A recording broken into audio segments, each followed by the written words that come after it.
नमस्ते, सत श्री अकाल, आदाब दोस्तों, welcome back to my channel. और मैं आपका दोस्त, आपका मित्र आ गया हूं चंडीगढ़ और आपके लिए एक बहुत ही स्पेशल ब्लॉग लेके आया हूं जिसमें आपको क्रिएटिविटी भरमार देखने को मिलेगी। और स्पेशली ये मेरे उन मित्रों के लिए, उन दोस्तों के लिए है जो सोचते हैं कि रोजगार ही सब कुछ है और अपने अंदर की क्रिएटिविटी को सप्रेस किया जाए या हेजिटेट होते हैं अपने आप को दिखाने के लिए, एक्सपोज करने के लिए। स्पेशली ये व्लॉग उन्हीं के लिए मैंने बनाया है। और चंडीगढ़ की एक बहुत ही खूबसूरत जगह पे मैं आया हूँ, रॉक गार्डन पे। तो आपको छोटी सी डिटेल इस रॉक गार्डन के बारे में देना चाहूंगा। यूं तो चंडीगढ़ में बहुत सारी जगह है जहां आप घूम सकते हैं और आपको शायद पता होगा कि भारत की एकमात्र प्री प्लान्ड सिटी और सबसे खूबसूरत शहरों में शुमार चंडीगढ़। लेकिन इसकी एक खासियत है, जो सबसे बड़ी खासियत यहाँ बना दी गई, वो एक क्रिएटिव व्यक्ति ने, जो कि एक बहुत कह सकते हैं कर्मचारी थे सरकारी, आम से पब्लिक सर्वेंट थे वो, और रोड ऑफिसर थे वहाँ PWD में। इनकी क्रिएटिविटी ने एक ऐसा अजूबा बनाया 17 साल के अंदर, इस जंगल के बीचों बीच जो चंडीगढ़ से बहुत नजदीक लगा हुआ है। उन्होंने एक ऐसी क्रिएटिविटी की कि उन्होंने इस शहर को जब दोबारा बसाया जा रहा था, इससे निकले हुए मलबे से उन्होंने ये खूबसूरत कारीगरी, यहाँ पे अद्भुत चीजें जो बना डाली, और वो भी लोगों की नजरों से छुप के इस रिजर्व जोन में। वो एक बहुत बड़ा आश्चर्य है। ये आप इसे कह सकते हैं जैसे दशरथ मांझी ने एक पहाड़ को काटा था और अपनी क्या दूसरे लोगों की दुनिया बदल दी उन्होंने। एक इंसान की जिद, उसके अंदर की कल्पना में इतनी शक्ति होती है कि इसमें आप असंख्य, आप इसे कह सकते हैं कि इसके अंदर क्या मिल जाए आपको कुछ नहीं पता। मिसलिनियस, मतलब आप नहीं इसमें कभी खोज पाएंगे, इसमें इतना स्कोप है। और ये रॉक गार्डन उसी का एक उदाहरण है। और मैं आपको लेके चलूंगा अपने साथ रॉक गार्डन के अंदर। वैसे तो मैं सुबह से चंडीगढ़ में मौजूद हूँ, बट कुछ ऑफिशियल्स काम निपटा रहा था और सुबह 3 बजे घर से चला हूँ, मतलब दिल्ली से निकला हूँ। और अभी मैं घर वापस जाने वाला था, तो स्पेशली ये व्लॉग मैंने आपके लिए रोका और ये जगह सेलेक्ट की और मैं यहाँ पे रुका और मैंने सोचा कि क्यों ना आपको भी ये रॉक गार्डन दिखाया जाए। और नेक चंद जी ने जो बहुत नेक काम किया और इस गार्डन को बनाया और लोगों के लिए उदाहरण बनाया कि आप अपनी क्रिएटिविटी से इतना ऊंचाइयां पा सकते हैं कि शायद आप उसकी कल्पना कभी नहीं कर सकते। इन्हें पद्मश्री किताब से भी नवाजा गया और पूरे वर्ल्ड वाइड इनके क्लासेस वहाँ होती थी। इन्होंने लोगों को ज्ञान दिया इस क्रिएटिविटी के बारे में, इंसान की अपनी सोच के बारे में, और उसी आधार पे इन्होंने इस रॉक गार्डन को बनाया। जब दोस्तों, और कमाल की बात यह है कि जब ये बनाया जा रहा था रॉक गार्डन, तो 17 साल तक किसी को नहीं पता था कि इस जंगल के बीचों बीच एक इंसान इस टूटे हुए मलबे से, शहर के खराब मलबे से क्या कर रहा है। क्योंकि रिजर्व जोन था, इसमें कंस्ट्रक्शन करना बहुत ही आप कह सकते हैं इलीगल था, बहुत मुश्किल था। लेकिन इन्होंने अपनी इस क्रिएटिविटी को इस जगह पे रखा और जब सरकार को इसके बारे में पता चला 17 साल बाद, तो सरकार ने चाहा कि इसको ध्वस्त कर दिया जाए। बट जनमत के आधार पे, यानी कि एक वोटिंग हुई जहाँ पे इनके पक्ष में लोग खड़े हुए और इस रॉक गार्डन को तोड़ने से बचा लिया गया। बहुत खुशी की बात थी और इन्हें एक तनख्वाह दी गई और इनके साथ कुछ मजदूर दिए गए ताकि अपने इस अद्भुत नमूने को पूरा कर सके। तो आप दोस्तों मेरे साथ बने रहिएगा इस चैनल में और इस व्लॉग में खासकर। और ये क्रिएटिविटी इसमें जो मैं आपको दिखाने जा रहा हूँ, शायद ही कहीं इस तरह की या मॉडर्न आर्ट में कुछ देखने को मिलती है। और ये हम सबके लिए एक उदाहरण है। ये व्यक्ति एक, आप कह सकते हैं, प्रेरणा स्रोत बन सकते हैं हमारे लिए कि कभी अपने अंदर की कल्पनाएं या अपने अंदर की क्रिएटिविटी जो आपने, ईश्वर ने आपको दी है, वो अद्भुत क्षमताएं दबानी नहीं चाहिए, किसी ना किसी रूप में उसको विकसित किया जाए। और ये दुनिया का आयाम बदल सकती है, लोगों का नजरिया बदल सकती है और हो सकता है लोगों के जीवन को बदल दे। तो चलिए दोस्तों मेरे साथ अब चलते हैं हम लोग देखने इस रॉक गार्डन को।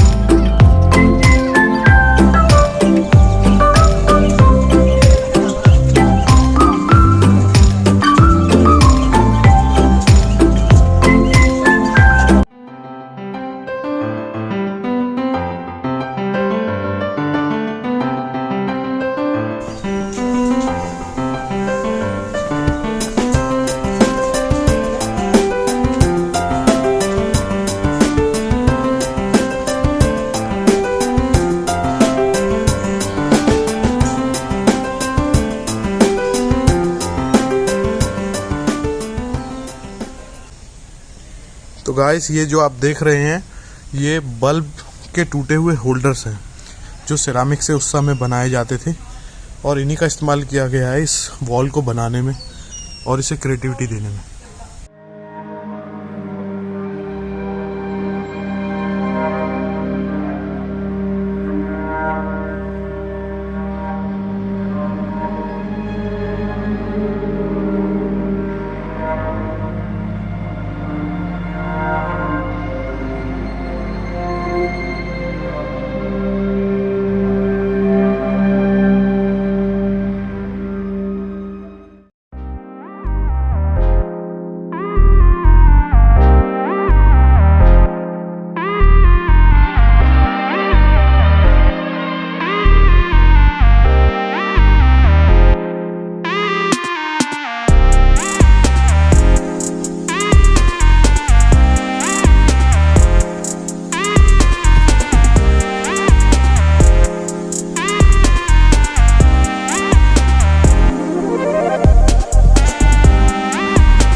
इसमें बहुत अच्छे कल्चर प्रोग्राम्स होने के लिए एक जगह बनाई हुई है।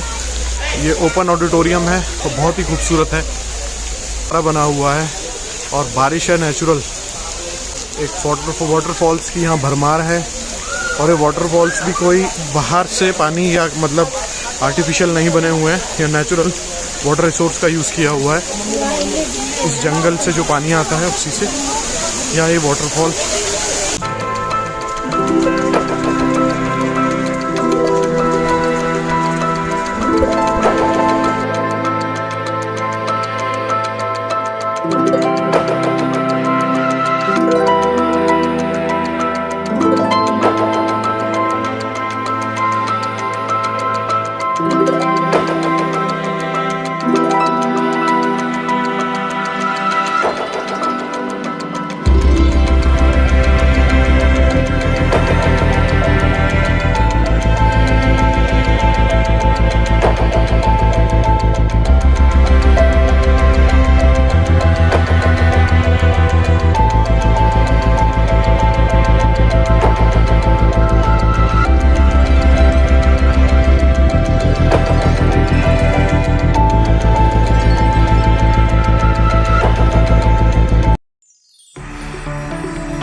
दोस्तों कैसी लग रही है आपको ये जगह? ये बहुत ही खूबसूरत आज माहौल हो रहा है और आसमान में बादल और बारिश, इसके साथ जितनी शूट हुई है, जितनी हो सकती थी वो मैंने की। बट यहाँ एक सबसे खूबसूरत जगह और बात ये लगी मुझे कि कोई भी चीज़ नई नहीं है जिसे हम वेस्ट समझते हैं। एक दिमाग ने, एक सोच ने, मतलब एक क्रिएटिविटी ने इसको ऐसा आयाम दे दिया है कि ये एक अपने आप में अद्भुत और बहुत ही खूबसूरत जिसे बोलते हैं वो चीज़ बन गई है। नायाब जिसे बोलते हैं एंटीक्स।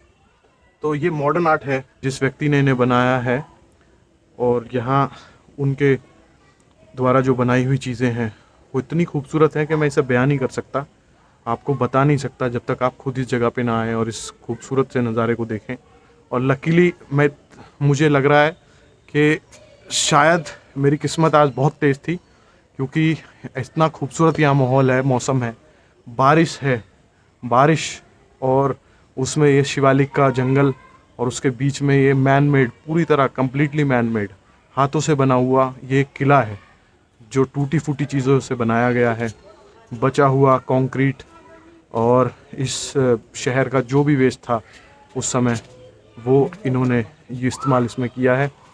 बट इसकी जो कलोकेशन है ना, जो इसका जोड़ है वो वाकई लाजवाब है। और इवन आप ये जज नहीं कर सकते कि क्या ये हाथों से बनाया हुआ है या नेचुरल है। इवन यहाँ की दीवारें, यार ये सब कुछ ना आपको देखने से ही समझ में आने वाला है और मैं चाहूँगा कि आप ज़रूर यहाँ पे आएँ।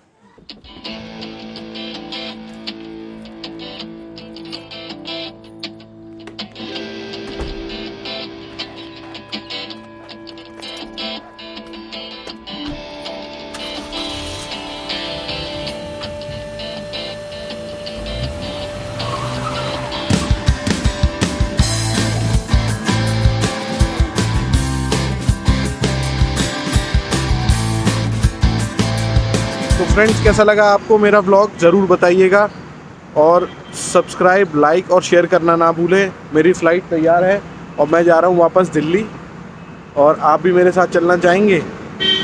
अभी मैं आपको इस प्लेन के दर्शन कराऊंगा और इसके साथ इस ब्लॉग को क्लोज़ करूंगा।